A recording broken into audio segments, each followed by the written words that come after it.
Hello, and welcome to episode 206 of The Modern Manager. I'm your host, Mamie Canfer-Stewart. Today's guest is Yuri Elkaim. Yuri is a former pro athlete, leading health expert, New York Times bestselling author, and the founder of Healthpreneur, where he helps health entrepreneurs, coaches, and practitioners start and scale online practices that create more income and freedom and better results for their clients.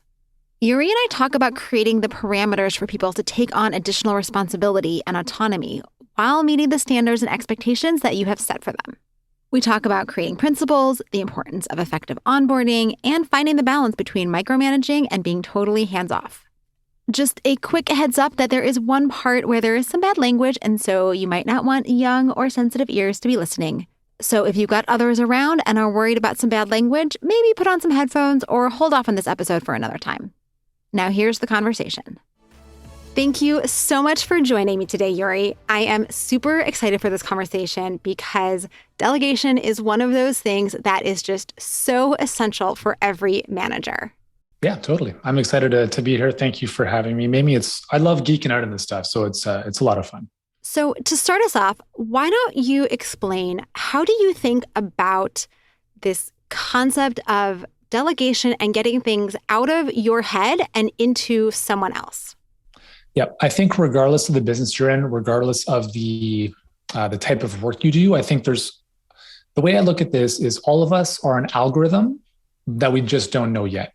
So what I mean by that is if we look at the algorithm of any social media platform, those algorithms initially were decision-making processes. Right. So how do we decide this post gets shown to this person or these types of people? And it's essentially a very, very evolved if-then type of decision-making tree.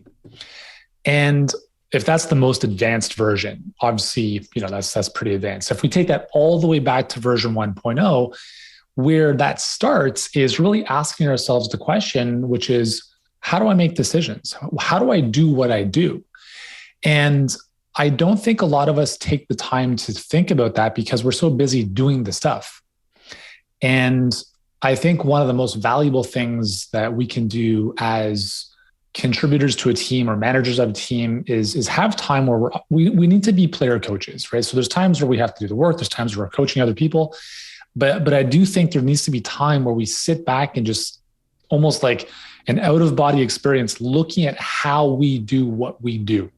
So as an example, we deal with a lot of health professionals and service providers in the space. And, a lot of them think that they're the special snowflake and they only can do what they do. And I said, well, that may or may not be true, but it's a nice story to hang on to if you want to be chained to your job forever. But I said, well, what if you were on vacation for a week and someone else were to do what you're doing? Exactly how could you help them do the very thing that you do with your clients every day? Like if a client comes in, what's the first question you ask them? Or when this happens, what do you do?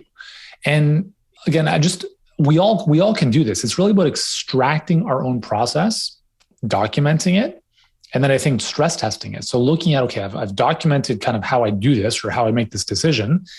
And let me put this to the test now. If I were to follow my own SOP, standard operating procedure, or my own playbook of how I do this, does this repeat itself? And I think it's one of the most freeing things that we can do because number one, it brings a tremendous amount of transparency to our work. And number two, it gives us the opportunity, depending on our role, to possibly delegate and elevate.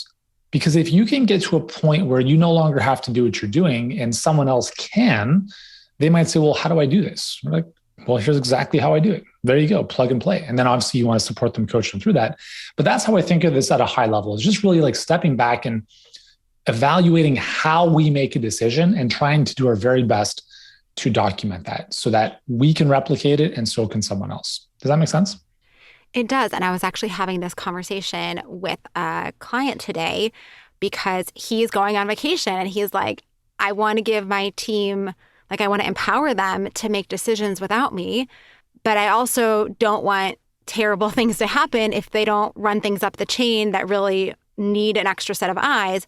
And how do I do that? And I think what you're talking about is exactly this approach of well, what is your thought process? What are the factors you consider? And if you can document some of those. And if you can differentiate between different kinds of decisions, which ones are low risk and which ones are high risk, then you can kind of hand things over to someone else with a lot more confidence. Yep, 100%.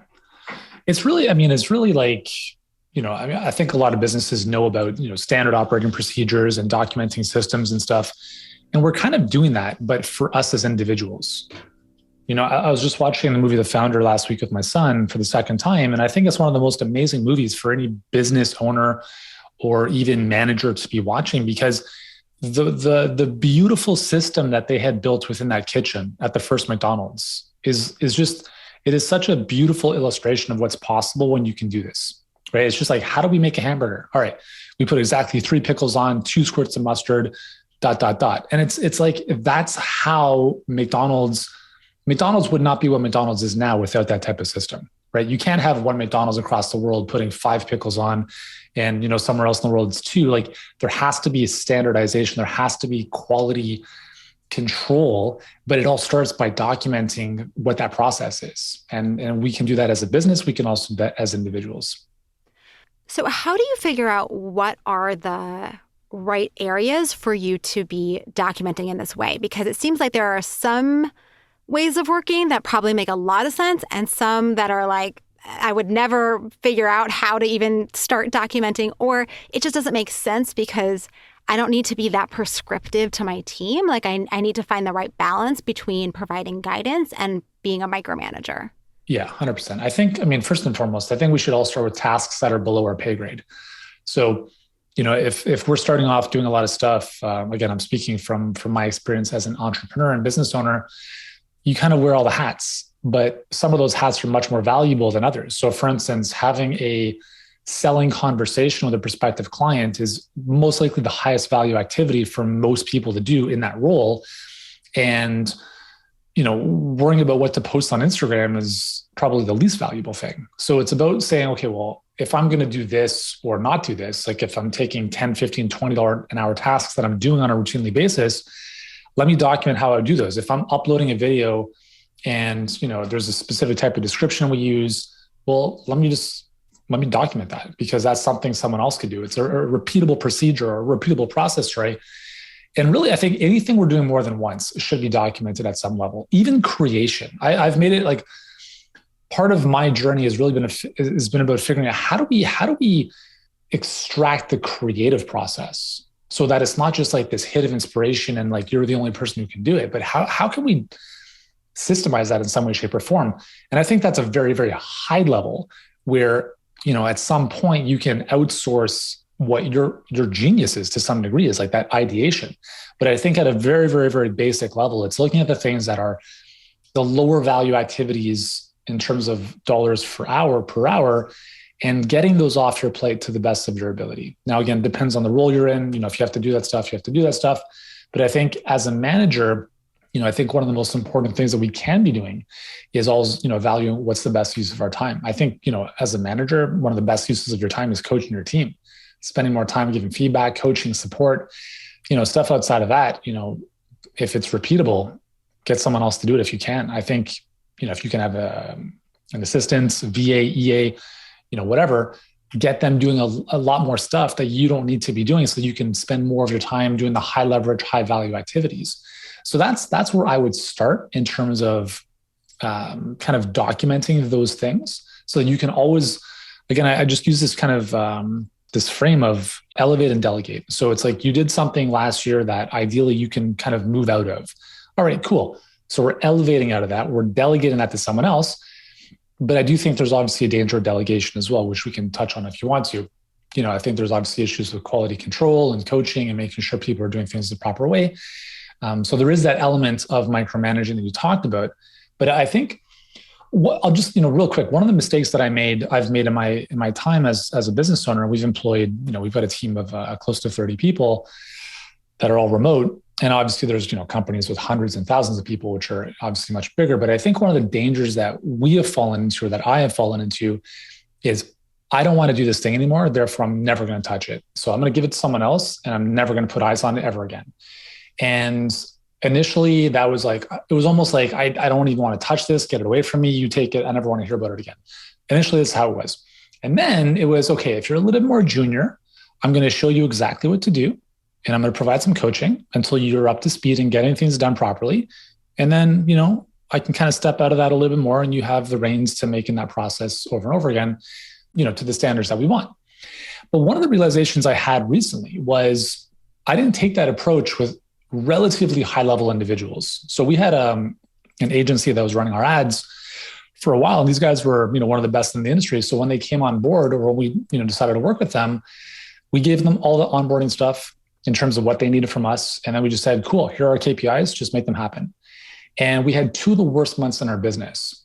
And it was really frustrating. And when I really look back on it, I was like, man, I essentially delegated, arguably for our business, one of the most important pieces of our marketing engine. And there was zero oversight.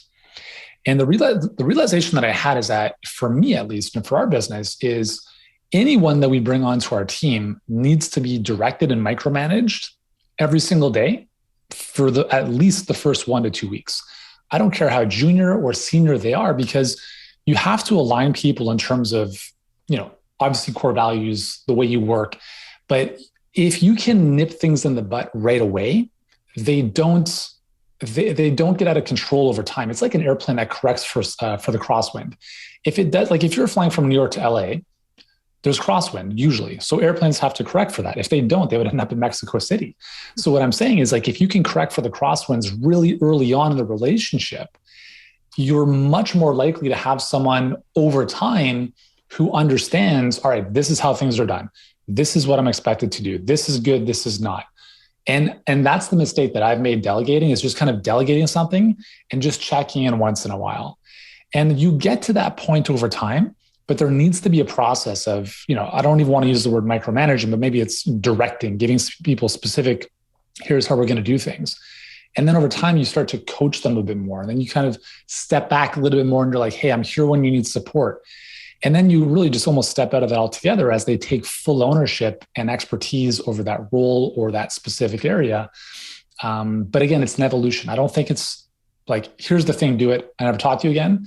So I just think delegation has to, like, even as we're documenting all the stuff that we do and kind of handing it off to people, needs to be done in a really intentional way. Yeah, I completely agree. And I think of it as kind of this early alignment phase, right? So whether it's a new employee or it's a new responsibility that you're handing off, that you have to continually be realigning in those early phases, because small misses in direction early can make huge impact later on. And then as you get farther along into the work, there's a lot less handholding, a lot less oversight that's typically needed because you had that early alignment time. Yeah. And like, as an example, like I played professional soccer in my early 20s. And when I was in Europe, one of the things I noticed was professional teams would be recruiting kids when they were 5, 6, 7 years old. And the reason they did that is because they don't want to bring kids or teenagers onto the team at 18, 19, 20 and now have to undo a decade of bad habits. So they want to cultivate them right from the get-go to be like, this is our system. This is how we play. This is how we build our skills, so that they have much more confidence that these kids will develop into the type of player that they want to build, as opposed to having to undo all these, bad habits and tendencies and mistakes. So how do you think about this in context of giving people autonomy and allowing people to, do things their own way? And like, do you distinguish between things that like have to be done a certain way and things that are maybe, well, this is how I've done them, but you can do them however you want, as long as the outcome is the same? Yeah, I think of it as bowling with my kids. So when you got little kids, you go to the bowling alley, and most bowling alleys will have these bumpers in the gutters, right? So the kids, don't have shattered confidence when the ball goes in the gutter every time. So it's almost like there's guardrails. And I think in business, guardrails are principles. So principles are different than core values. Principles are, again, decision-making criteria or ways we do things in the business, and for various different things, right? So we, as an example, we have our Healthpreneur as a brand principles. We have principles for our emails. So like email marketing principles, we have content marketing principles, we have coaching principles, we have selling principles. And these act as guardrails so that our team knows where they can draw within the lines within a good degree of flexibility to say, all right, I'm not a robot. I'm not going to follow, like, I'm not going to do exactly what Yuri says because, like we have to give people autonomy, because if we are hiring people, there is an expectation that they should be good at their job. So we're not just looking for, drones and clones and robots. We're looking for people who can think outside the box creatively, independently. However, there still needs to be guardrails, because if you don't have those guardrails or those principles, that's when, again, in our experience, things can go off the deep end and people are doing their own thing. And it's like, well, like what's happening here? So that's, I think when you have someone coming into a role, I do think principles are very helpful, because as long as they are top of mind and visible, like so people can be reminded of them, it gives someone a good amount of freedom to do what it is they do without feeling super micromanaged. We had a copywriter on our team who is writing our emails, and one email was sent out, and I'm like, so instead of the from name being my name, it was like something else, like something catchy, like it was like mafia boss or something like that, just to kind of grab people's attention. I can't stand that stuff. And when I saw that, I sent our copywriter our email marketing principles document, and I said, hey, please review this, because in that document, one of the principles was we do not do bait and switch. As an example, all the emails are sent out with my name, not Coach Y, Coach YE, Mafia Boss, etc. So, all right, cool. Like that's a parameter. That's a guardrail. Like do what you got to do with your skill set to achieve the outcomes you want to achieve. But like we can't just do whatever we want, because otherwise, our brand, our reputation is on the line. So I do think principles are really important to allow people to have the freedom without feeling micromanaged. But again, they have to be good at what they do in order to have that freedom to explore and to excel in that role. Does that make sense? It does. And I want to dive into the how-tos here, because I think this concept of principles is really, really useful, right? That if you give people your core values and so they understand kind of the big picture values of the organization, and then you give them principles that they need to work within, and then you give them clear goals or objectives that they're trying to accomplish, you've actually set up a really strong structure for people to have that autonomy with your kind of, nice oversight, right? You're not setting them up and letting them run free, but you're also not, hovering over them and double checking every word they type. Yeah. So I want to know a little bit more about how you go about creating those principles, and, what's the process for sitting down and articulating out what's a principle versus what else you might write? Like, what's the level of detail you get into, or kind of how do you structure them in a way that makes sense? Yeah, I think it's probably easiest if you go from, again, depends on the nature of the business, but I think, within the department that you're working within, there might be different aspects of the job. So for instance, in our business, we have, there's marketing, there's sales, there's delivery or coaching. So if we look at those three areas, again, we can further break down marketing into email marketing for us, content marketing, paid advertising. So for us, it's kind of granular. And it can be seen as overboard, but I think I would rather have more of these in place than less of them. And the way that I come up with principles is really, it's really simple. It's like, what pisses me off in this situation, right? What bothered me about what just happened? Where this person did this, why does that bother me? And how do I not let that happen again? So a couple examples. I have very, very little tolerance for mediocrity in terms of like people just doing the bare minimum. And so we have a principle, which is don't half-ass it.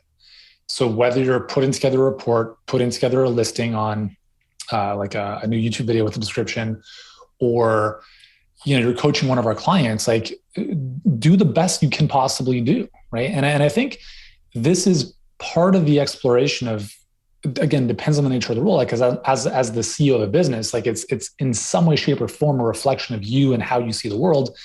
If I'm having my kids do the dishes, don't half-ass it. Like do a good job, because otherwise you have to do it again. So that's a principle that we want so this would be kind of like an overarching principle with respect to quality of work for our team. Another one is triple check everything before release. So how did this come up? Well, this came up because I have a tendency to make spelling mistakes, because I'm high quick start, low detail orientation, when I don't think it's mission critical. And there's been emails that, for instance, have been sent out where there's a word missing in the subject line. And I thought, well, that's probably not the best representation of our brand or whatever. And I certainly don't want other people to make that mistake. So we just put a principle in place, which I have to adhere to as well, which is, all right, cool. Before you send out this email, before you publish this ad, just triple check it, like not double, triple check it, just to make sure there's no spelling mistakes and the right link is involved, et cetera. So those are, a couple examples. On the coaching side, I think what's interesting is that I do believe that business is philosophy. Every business has the opportunity to create their own philosophy. I was watching a documentary on Netflix yesterday about Abercrombie and Fitch. So they have a very clear philosophy about, the type of person that worked in their stores, which was essentially like they have to look like this, not like that. And that's in some way, shape, or form a principle.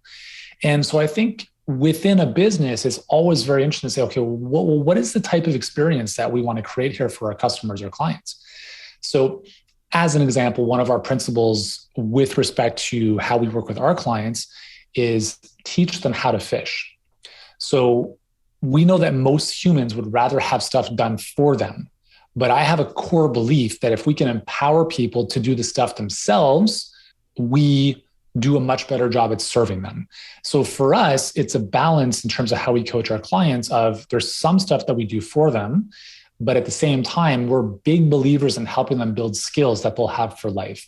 So that's an example of like teach them how to fish, which might be different from an agency, for instance, which is like, we're going to give them the fish. We'll just do everything for them. And I think that's just a business decision. So I think when we're documenting principles, again, for me, it's like, what are the things that bother me that I never want to happen again? Okay, cool. Let's document what the opposite of that would be. That becomes a principle. And then what are the things that we believe are important for the type of business that we want to build? And, we just start making a list of this stuff. And I think it's not something that gets done over a weekend. It takes time to build this out. And I think you'll also run into situations where it evolves, right? Like you may have updated your principles a year ago, and now a couple of things have evolved in your business. And now, all right, there's one more thing that we have to add to that. So I think it's an ever evolving document, playbook, however you want to call it. But that's how I've approached creating those principles for our business. I'm wondering what you think about the approach of involving your team in creating these kinds of principles, right? So if I'm leading a marketing team within a company, or if I'm responsible for, an R&D team within a larger organization, I can think about the principles that I would say are really important, but I'm wondering if what you think about the idea of inviting your colleagues to create principles either for their scope of work or to support the team having principles. Yep. That's a very, very good question, because we actually have a principle around this, which is don't treat all opinions and ideas as equally valuable. And that's the reality, right? If I'm being very blunt, so if we have someone on our team who's 20 years old and I've been in business longer than he's been alive, his ideas and opinions are less valuable on the scale of most likely having experienced all the stuff that I've experienced. Now, it doesn't mean that he can't have his input and he can't have a say in certain things. But when you've been in business or have run a business for longer than someone's been alive, there's a certain level of I've seen this before many, many times, whereas you haven't. And so for us, we invite very specific people to our strategic planning meetings. It's like, if you have nothing to contribute, do not come to the meeting, because you're not just going to sit there and just, be an observer. And there are certain people on our team where, on our leadership team, yeah, for sure. You have full reign to build out principles in the specific area you're working in, because they've been with our company for a long time. They know us inside and out. They know our clients, they know our market, et cetera. So I think that at least for us, it's not even if someone's an expert in their area, they really, really have to live and breathe your brands, live and breathe your business. They have to know, this is a fit, this is not, this makes sense, this doesn't, this is us, this isn't us. And I just think that takes time. I think it takes time for, the right people to go through their journey within the company. And as a manager, as a leader, you'll see who those people are fairly quickly. So I do think, we always encourage a very open culture. I think we've built a great culture where people feel safe. They can share their opinions. They can speak up without, reprimand, et cetera. But at the same time, we also, because of this, have also created a little bit of a filtering process. So if someone has an idea, they're like, hey, I think we should do this thing. It's like, great. Well, here's a bit of a decision-making process for you to go through and then bring that to us based on, is this desirable? Is it feasible? Is it viable, et cetera? So that we're not just saying no or yes to someone, but we're having them think through a bit more of a systemized, quantitative way of bringing ideas to the table and being able to say to them, hey, that's a great idea based on this decision-making process we use, or not so much based on the fact that you just submitted this stuff with our quantitative, objective decision-making criteria. So that helps to level the playing field a little bit. So if someone is 20 years old and they're younger than I've been in business, in terms of time, they can still bring ideas to the table in terms of principles or other things. But at least there's an objectivity as opposed to, hey, I saw this guy doing this thing. I think it'd be good for us. It's like, well, all right, well, let's explore that a little bit further. So I don't know if that makes sense, but for us, not everyone has the same level of meritocracy, if you will, in terms of opinions and ideas. Where possible, we give people an objective criteria through which to make those decisions and additions, if you will. And we just try to let, objectiveness as opposed to, I like this person, do more of the decision-making for us. Yeah. I mean, that makes a lot of sense in terms of decision-making and I guess just, in general, like around decision-making and new ideas. And the principal space, I hear you. And I feel like when you're talking about running an entire business, that really deeply knowing the business, having lots of experience makes a lot of sense.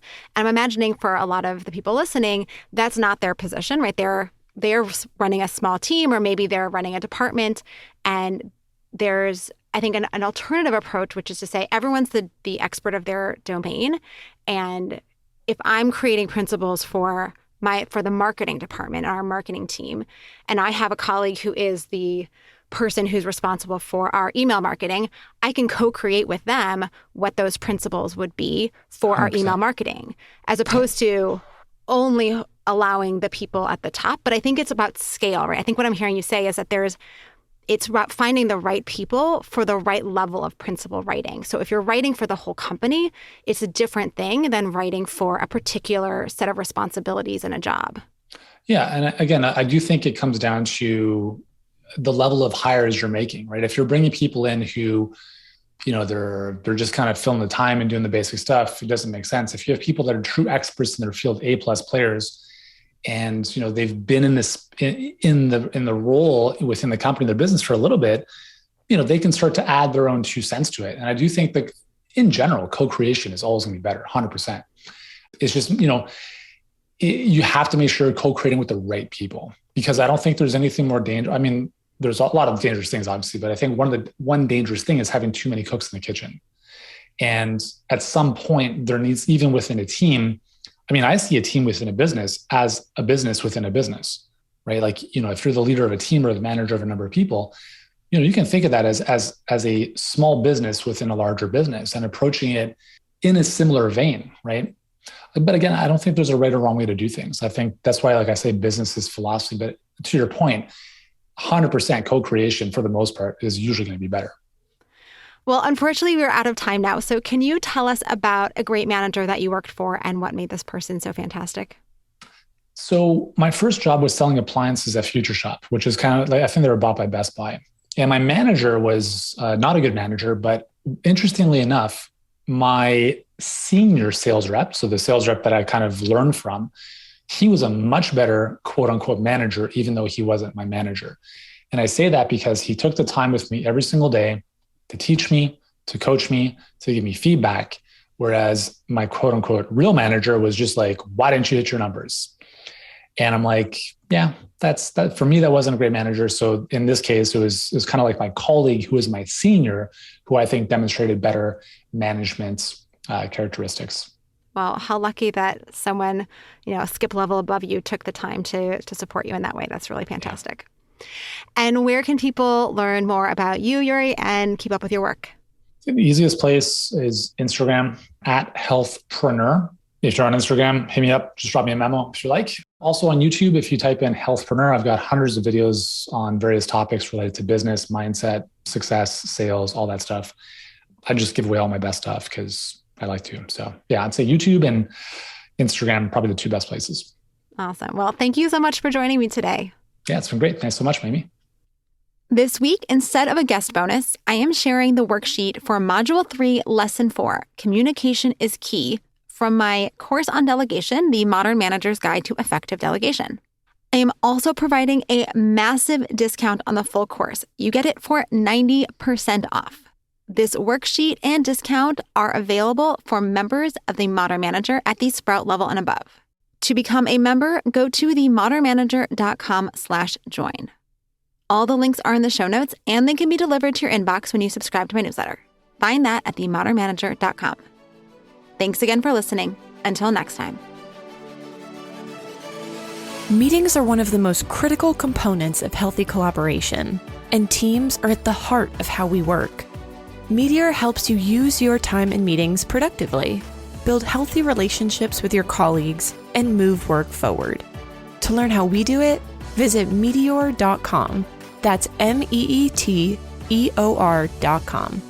You've been listening to The Modern Manager.